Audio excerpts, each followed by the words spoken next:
अपना महाराष्ट्र में आपका स्वागत है। मैं आपके साथ अलका सिंह। बुलेटिन की शुरुआत करते हैं। मुंबई में कोरोना के 2 साल बाद पहला त्योहार मकर संक्रांति शुरू हो गया है। इस त्योहार को पतंग उत्सव भी कहते हैं और इसे धूमधाम से मनाया जाता है। वहीं मुंबई में जगह जगह पर लोग रंग बिरंगे पतंग उड़ाते नजर आए। ऐसे में मुंबई पुलिस ने मकर संक्रांति से पहले नायलॉन मांझा बेचने पर रोक लगा दिया था। 40 सालों के पतंग की दुकान चलाने वाले राजेंद्र ने कहा कि कोरोना के 2 साल के बाद फिर से पतंग उत्सव को लेकर लोग उत्साह में हैं। ऐसे में व्यापार बढ़ सकता है, लेकिन जिस तरीके से 10 से 15 साल पहले मकर संक्रांति के त्योहार पर मुंबई में पतंग उत्सव मनाया जाता था, ऐसा अब नजर नहीं आ रहा। आज के समय में सिर्फ मकर संक्रांति में 1 या 2 दिन पहले ही लोग पतंग उत्सव मनाते हैं। वहीं राजेंद्र ने कहा कि हमने चाइनीज मांझा और नायलॉन मांझे का बिक्री नहीं किया है, क्योंकि ये मांझे जानलेवा होते हैं। हम लोगों का ख्याल रखते हुए मुंबई पुलिस के आदेश के अनुसार बिक्री कर रहे हैं। आपको बता दें कि मुंबई पुलिस 14 जनवरी से 10 फरवरी तक पतंग उड़ाने के लिए नायलॉन के मांझे के इस्तेमाल पर रोक लगाई हुई है, क्योंकि ये पशु पक्षियों और इंसानों के लिए खतरनाक है। हमारी तो यही राय है कि ये फेस्टिवल कभी भूलिए मत। बच्चे फेस्टिवल भूलते चले जा रहे हैं, बस इतना ही राय हमारी है। पहले बच्चे ज़्यादा पतंग उड़ाते थे, अभी कम? अभी तो बहुत ही कम, बच्चे सब मोबाइल में चले गए हैं। अब बहुत बोले तो बहुत कम। जैसे खाली ये पहले हमारा 4-4, 5-5 महीना बिजनेस चलता था, अभी ये खाली 1-2 दिन का फेस्टिवल रह गया है। बस गिन चुन के 1-2 दिन ही पतंग उड़ाते बच्चे बस। अच्छा, पहले ज़्यादा बिजनेस चलता? पहला तो हमारा जब चलता था तो पहले 6-6, 5-5 महीना देखने की फुर्सत ही नहीं थी। अभी तो 1-2 दिन बस पतंग उड़ाए, बस हो गया, फिर उतना ही काम। किस उम्र के बच्चे ज़्यादा पतंग उड़ाते हैं यहाँ पे? अभी जब स्कूली बच्चे बहुत आते हैं। अच्छा। और जो पुराने बच्चे जो बड़े हो गए हैं वो तो खाली साल में 1-2 बार ही दिखाई देते। बस बचपना अपने याद करने के लिए फिर यहाँ पे चले आते। बस हम बचपन में आपके यहाँ इतनी पतंगे ली।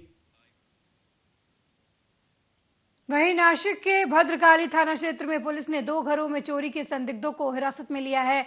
उनके पास से 55,500 रुपए मूल्य का सामान जब्त किया है। शिकायतकर्ता के घर से एक चांदी की मूर्ति और पूजा के पीतल के सामान चोरी हो गए।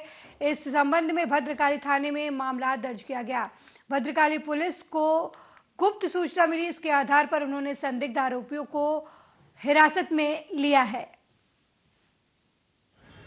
राजेंद्र नामदेव माळी राहणार काजीगडी यांच्या घरी 11 तारखेला घरफोडी झाली ती त्या घरफोडीच्या अनुषंगाने गुन्हे शोध पथकाचे आमचे अधिकारी खांडवी आणि त्यांच्या पथकातील सागर निकुंब आणि हासे यांनी तपासास सुरुवात केली। तपासादरम्यान सागर निकुंब आणि हासे यांना गुन्हेगारांबद्दल माहिती मिळाली। त्यांच्या माहितीच्या गोपनीय अनुषंगाने इरफान उर्फ शेरू सय्यद आणि सनी दोडके या 2 संशयित इसमांना पथकाने ताब्यात घेतलं।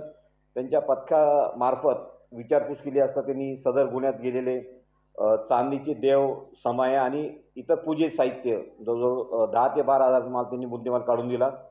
त्याच दरम्यान मागील 15 ते 20 दिवसापूर्वी भद्रकाली एरियात घरफोडीचाच गुन्हा दाखल झाला होता। त्यात सुद्धा काही रक्कम आणि सोन्याची एक चेन गेली ती चेन सुद्धा याच आरोपीतर्फून पोलिसांनी हस्तगत केलेली आहे। यातील एक आरोपी तो रेकॉर्डचा गुन्हेगार आहे, त्याच्यावर अगोदर गुन्हे दाखल झालेले आहेत। सदर भद्रकालीला दाखल असलेल्या दोन्ही वहीं मुंबई पुलिस ने टेनेंट के लिए नया निर्देश जारी किया है। नए निर्देश के मुताबिक अब घरों को किराए पर देने के लिए पुलिस स्टेशन से एनओसी लेना जरूरी नहीं। सिर्फ मुंबई पुलिस को घर किराए पर देने की जानकारी ऑनलाइन पोस्ट या क्यूआर कोड के जरिए दे सकते हैं। वहीं घर किराए पर देने वालों को पुलिस को सूचना पत्र में दी जाने वाली जानकारियां सही देनी होगी, नहीं तो मुंबई पुलिस कार्रवाई भी कर सकती है। के लिए कुछ टेनेंट वेरिफिकेशन जो एप्लीकेशन है जो मुंबई पुलिस वेबसाइट पे है, उसमें हमने कुछ नए बदल किए हैं। बहुत से हमको जो कंप्लेंट्स आ रही थी कि इसमें बहुत से मध्यस्थ लोग, एजेंट लोग जो पैसे लेके लोगों का वेरिफिकेशन नाम पे लोगों से पैसा, घर मालिक से पैसा, भाड़ेकरू से पैसा ले रहे हैं। ये इन्फॉर्मेशन आने के बाद हमने इसमें कुछ नए मुंबई पुलिस की तरफ से नागरिकों के लिए कुछ बदलाव किए हैं। ये कोई भी वेरिफिकेशन ऐसे नाम का कोई टेनेंट एप्लीकेशन जो होता है ऐसी प्रक्रिया नहीं है। बस ये पुलिस को इंटीमेशन देना, पुलिस को माहिती घर भाड़े करूं या घर करारनामा का देना है। और इसमें हमने मुंबई पुलिस तरफ से आम नागरिकों के लिए तीन प्रकार की सुविधा हमने दी है।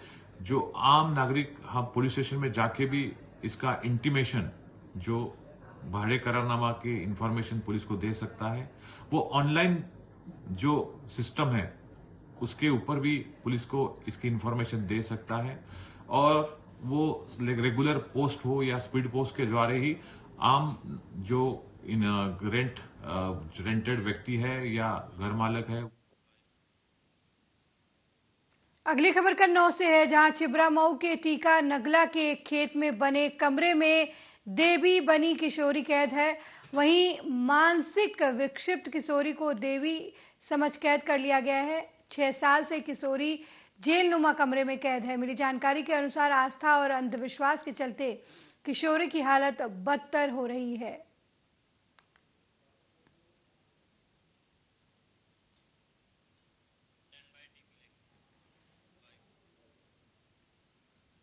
वहीं गोरखपुर के चंपा देवी पार्क में 3 दिवसीय गोरखपुर महोत्सव के समापन समारोह में देर रात 10 बजे बॉलीवुड के पार्श्व गायक सोनू निगम मंच पर पहुंचे। वहीं गोरखपुर के लोगों का 3 साल का इंतजार शुक्रवार को खत्म हुआ।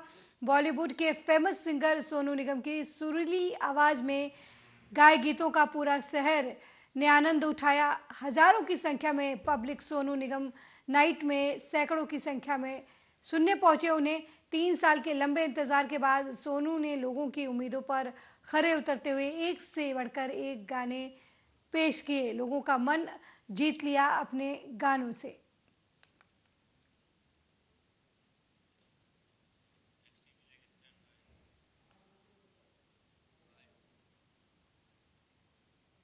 वहीं लखनऊ में राखी सावंत पर जितेंद्र नारायण त्यागी उर्फ वसीम रिजवी का बयान सामने आया है। उन्होंने कहा, मैं राखी सावंत को मुसलमान होने की बधाई देता हूं। वहीं उन्होंने कहा कि राखी सावंत को निकाह करने की बधाई देता हूं और आयशा फिल्म के दौरान मेरी राखी सावंत से बात हुई थी। मैं राखी सावंत जी को उनके निकाह की और मुसलमान होने की बधाई देता हूं। मैंने हमेशा लव जिहाद का अपोज किया है, लेकिन पहली बार मैं एक नौजवान लव जिहादी को मुबारकबाद दे रहा हूं कि उसने राखी सावंत को मुसलमान बना लिया। जब मैं आयशा फिल्म की शूटिंग करने जा रहा था तो मेरी राखी सावंत जी से बात हुई थी आयशा के किरदार के सिलसिले में। वो तैयार भी थी, लेकिन किन्हीं और बातों की वजह से वो डील तय नहीं हो पाई। अब राखी सावंत जी मुसलमान बन चुकी हैं। उनको चाहिए कि अपना नाम आयशा के ऊपर रखें, क्योंकि आयशा नाम मुसलमानों में एक फेमस नाम है, मकबूल नाम है ज्यादातर मुसलमान की। वहीं समाजवादी पार्टी के राष्ट्रीय अध्यक्ष अखिलेश यादव शनिवार को एक दिवसीय दौरे पर आ रहे हैं। आपको बता दें कि पूर्व मंत्री और विधायक मनोज पांडे की मां के स्मृति में आयोजित श्रद्धांजलि समारोह में हिस्सा लेने पहुंचेंगे। विधायक की मां स्मृति कार्यक्रम में आयोजित कार्यक्रम को संबोधित करेंगे। राष्ट्रीय अध्यक्ष के आगमन को देखते हुए रायबरेली में तैयारियां जोरों शोरों से चल रही हैं। उन्हें अंतिम रूप दिया जा रहा है। समाजवादी पार्टी के कार्यकर्ता रास्ते में जगह जगह उनके स्वागत की तैयारी कर रहे हैं।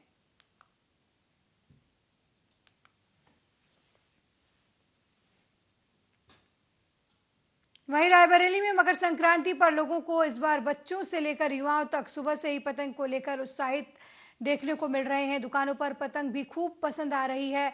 दुकानदारों की दुकान पर अलग अलग रंगों से सजी हुई तस्वीर वाली पतंगे छाई हुई हैं। इस पर्व पर लोग दोस्तों और परिवार के लोगों के साथ रंग बिरंगी पतंग उड़ाते हैं, इसलिए इस पर्व को पतंग पर्व के नाम से भी जाना जाता है। वहीं पतंग बेचने वालों ने कहा कि मोदी और योगी पतंगों की बहुत डिमांड होती है, लेकिन इस बार मोदी और योगी के नाम वाली पतंगों की काफ़ी किल्लत चल रही है और समय से माल ना मिल पाने की वजह से लोग मायूस भी हो रहे हैं। वहीं एक और दुकानदार ने बताया कि इस बार मार्केट में मोदी की पतंग की बहुत डिमांड है, हर बच्चे यही पतंग मांग रहे हैं। वाली है, 3 वाली है, 6 वाली है। क्या रेट की पतंगे हैं? 3 रुपए बिक रही है, 4 रुपए बिक रही है, 5 रुपए बिक रही है। फैंसी पतंग होती है 6-7 रुपए बिकती है। कौन सी पतंग मार्केट में ज्यादा चल रही है? पन्नी वाली चल रही है 2 रुपए 3 रुपए की। बच्चों में कौन सी? डोरेमोन, छोटा भीम, ये सब कार्टून की पतंगे आती हैं। और मंजा भी कौन कौन सा है? मुझे बरेली का है, 7,000 है, 4 स्टार है, शानो साल है, काफ़ी अच्छे होते हैं। मार्केट की क्या पोजीशन चल रही है? मार्केट की पोजीशन बहुत लूज है, काम आम मिलते हैं। वाली है, 3 वाली है। रायबरेली में सिखों के प्रमुख त्योहार लोहड़ी गुरुद्वारे में अरदास के बाद पूरे जिले में धूमधाम से मनाई गई। लोहड़ी के त्योहार का संबंध फसल की बुआई और फसल की कटाई से है। अच्छी फसल होने पर पंजाब और हरियाणा के लोग आग जलाकर भगवान को धन्यवाद देते हैं। वहीं परिवार में नई बहू और बच्चा पैदा होने पर लोहड़ी में हिस्सा लेने की भी परंपरा है। घर में खुशी। क्या नाम है आपका? मेरा नाम है हरप्रीत कौर। आज लोहड़ी मनाई जा रही है, तो कैसे आप लोग मना रहे हैं? हम यहाँ गुरुद्वारे आके मत्था टेकते हैं बाबा जी के आगे, और यहाँ पे धूमधाम से लोहड़ी मना रहे हैं। जिनके घर में नए बच्चे की जन्म हुआ है या जिनके घर में शादी हुई है, वो अपना आशीर्वाद लेते हैं और यहाँ पे आके फेरे लेते हैं और यहाँ सब धूमधाम से लोहड़ी मनाते हैं। क्या संदेश देना चाहती है लोहड़ी पर? यही संदेश देना चाहते हैं कि वाहिगुरु जी सबके घर में खुशियाँ लाएँ, सबके घर में धूमधाम। आज ये लोहड़ी का त्यौहार मनाया जा रहा है, तो क्या संदेश है? लोहड़ी के बारे में यही संदेश है कि हम लोगों ने बहुत अच्छे से लोहड़ी मनाई है। जिनके घर में नई शादी होती है, जिनके घर में लड़का पैदा होता है, वो लोग धूमधाम से लोहड़ी और अच्छे से मनाते हैं। आज आप लोग किस तरह से सेलिब्रेट कर रहे हैं? मेरे घर में लड़का पैदा हुआ है, तो मैंने लोहड़ी यहाँ पे मनाने आई हूँ परिवार के साथ। क्या संदेश देना चाहती है आज? तो यही संदेश देना चाहते हैं, सबके घर में वाहिगुरु जी मेहर करें, सबके घर में लोहड़ी आए, सबके घर। वहीं औरैया में रेडीमेड कपड़ों की 2 दुकानों में भीषण आग लग गई। वहीं आग लगने की वजह से लाखों रुपए का माल जलकर खाक हो गया। वहीं सूचना मिलते ही मौके पर दमकल विभाग की टीम और लोगों की मदद से कड़ी मशक्कत के बाद आग पर काबू पाया गया।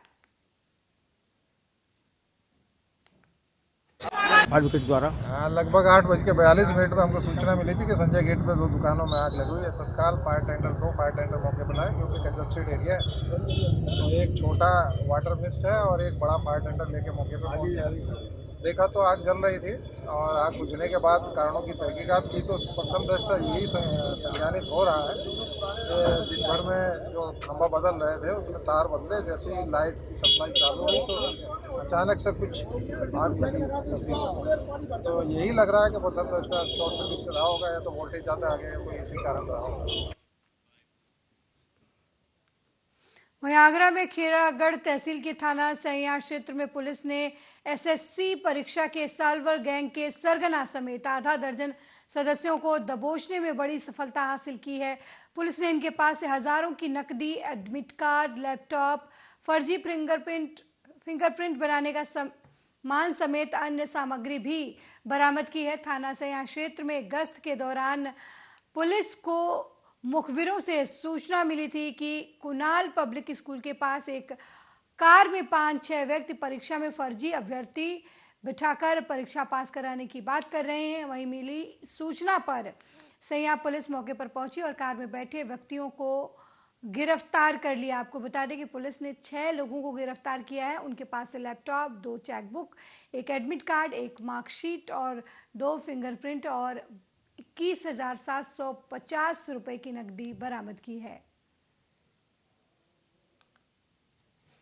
पुलिस ने अभी फिलहाल में चल रहे एसएससी जीडी की परीक्षा में शामिल एक सॉल्वर गैंग को पकड़ा है। इसमें कुल 6 अभियुक्तों को गिरफ्तार किया गया है।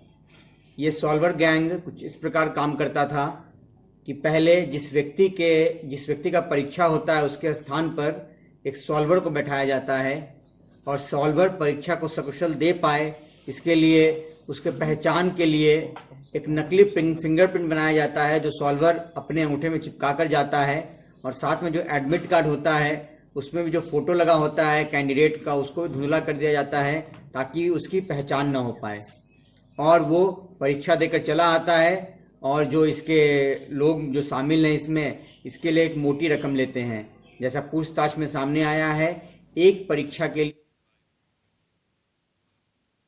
वहीं दक्षिण मुंबई के लोकमान्य तिलक मार्ग इलाके में शुक्रवार तड़के एसिड हमले में एक महिला गंभीर रूप से घायल हो गई। पुलिस अधिकारी ने बताया कि पीड़िता के जानने वाले 62 साल के आरोपी को गिरफ्तार कर लिया गया है। अधिकारी ने बताया कि व्यक्ति पर भारतीय दंड संहिता की धारा 326, 307, 504, 506 के तहत हत्या के प्रयास, तेजाब से गंभीर चोट पहुंचाने और आपराधिक धमकी देने का मामला दर्ज किया गया है।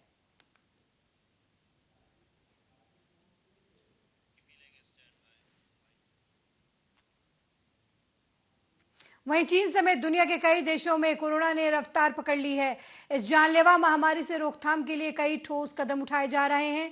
टीकाकरण की रफ्तार बढ़ाई जा रही है। दरअसल अमेरिकी स्वास्थ्य एजेंसी ने कहा कि अमेरिकी दवा निर्माता फाइजर इंक और जर्मन पार्टनर बायोएनटेक के अपडेटेड बाइवेलेंट कोविड-19 शॉट से बुजुर्गों में ब्रेन स्ट्रोक का खतरा बढ़ रहा है। हालांकि फिर भी सीडीसी ने लोगों को वैक्सीन लेते रहने की सलाह दी। बता दें कि बाइवेलेंट वैक्सीन वो होती है जो मूल वायरस के स्ट्रेन के कंपोनेंट और ओमिक्रॉन वेरिएंट के एक कंपोनेंट को मिलाकर बनाई जाती है। इससे संक्रमण के खिलाफ ज़्यादा सुरक्षा मिलती है। इन दो कंपोनेंट को एक साथ इस्तेमाल करने की वजह से इसे बाइवेलेंट वैक्सीन कहा जाता है।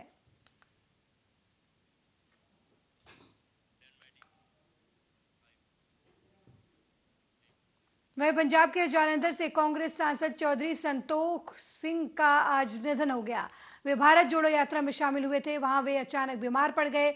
आनन फानन में उन्हें फगवाड़ा के विर्क अस्पताल ले जाया गया, जहां उनका निधन हो गया। वो कांग्रेस नेता राहुल गांधी के साथ चल रहे थे, तभी उनको हार्ट अटैक आया। जालंधर से सांसद संतोख सिंह चौधरी की हालत बिगड़ते ही राहुल गांधी ने भारत जोड़ो यात्रा को रोक दिया। उन्हें तुरंत एम्बुलेंस के जरिए फगवाड़ा के विर्क अस्पताल ले जाया गया, जहां डॉक्टरों ने उन्हें मृत घोषित कर दिया।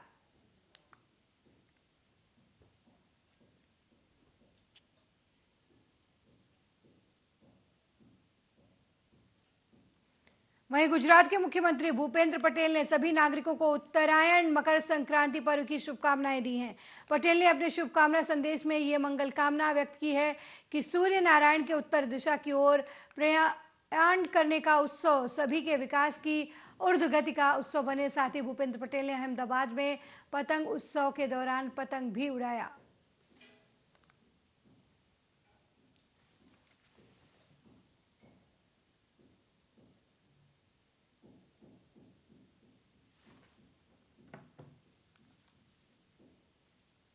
वहीं बुलंदशहर में सामूहिक दुष्कर्म पीड़िता ने पुलिस पर गंभीर आरोप लगाए हैं। अहमदगढ़ थाने के गांव बरारी की एक युवती ने एसएसपी को बताया कि एक माह पहले उसके साथ गांव के 3 लोगों ने अपहरण किया, उसके साथ सामूहिक दुष्कर्म किया। किसी तरह आरोपियों को चंगुल से बचकर वो घर लौटी। तीनों आरोपियों के खिलाफ अहमदगढ़ थाने में मुकदमा दर्ज कराया। आरोप है कि मेडिकल परीक्षण कराया गया और कोर्ट में बयान दर्ज होने के बाद भी आरोपियों के गिरफ्तारी नहीं हुई। आरोप है कि जब वो परिजन एसएसपी के कार्यालय शिकायत करने के लिए आ रहे थे, तब उनका पीछा आरोपियों की तरफ से किया गया। वहीं एसएसपी ऑफिस जाने से उन्हें रोकने की कोशिश की गई। परिजनों ने आरोपियों को 2 गाड़ियों में देखा। एसएसपी ने फिलहाल अहमदगढ़ पुलिस को 24 घंटे के अंदर आरोपियों को गिरफ्तार करने के निर्देश दिए हैं। मैं बगिया पर गई थी दवाई लेने अपने पापा की शाम के टाइम 4 बजे, तो मुझे वहाँ से किडनैप किया गया था। कौन लोग थे जो किडनैप किया था? साबाज था और इनाम और सियामत, तीनों थे ये लोग। इन लोगों ने मुझे गाड़ी में डाला ज़बरदस्ती और फिर इन्होंने 1 हफ्ता अपने घर रखा। मेरे संग मारपीट भी की और मेरे संग गलत काम भी किया। इन लोगों ने तो मतलब मुझे किसी लायक भी नहीं छोड़ा, ऐसा कर दिया। तो आप इनके चुंगल से कैसे भागे? आप इन लोगों ने, जब मेरे माँ बापों ने रिपोर्ट की, एक तो खाने वाले नहीं ले रहे थे और फिर जब रिपोर्ट की तो इन लोगों ने ज़बरदस्ती जब पंखे पे टांग दिया मुझे कि इसे जान से मार दो, तो कहा कि मैंने बहुत मतलब पैर हाथ पकड़े कि जैसा तुम कहोगे मैं ऐसा करने के लिए तैयार हूँ। तो जब बड़ी मुश्किल से इन लोगों ने मुझे नहर पे लाके छोड़ा। तो इन लोगों ने क्या कहा आपसे, क्या करने के लिए? ये मतलब ये कह रहे थे कि जैसा हम बोलेंगे तुझे ऐसा करना पड़ेगा। मतलब ये मार के, जान से मार के मुझे मेरे भैया के जुम्मा करना चाहते थे। मैंने इनसे सब हम इनकी ठीक है, जैसा आप करोगे मैं ऐसा करूँगी, जैसे मतलब इनकी हाँ में हाँ रखती रही मैं। फिर थाने वालों ने भी मतलब मारपीट की मेरे संग थाने में लाकर, और इन लोगों ने भी मारा कि जैसा हम कहेंगे ऐसा। इस बुलेटिन में मेरे साथ फिलहाल इतना ही। देश दुनिया की तमाम खबरों को देखने के लिए देखते रहिए आर्या न्यूज।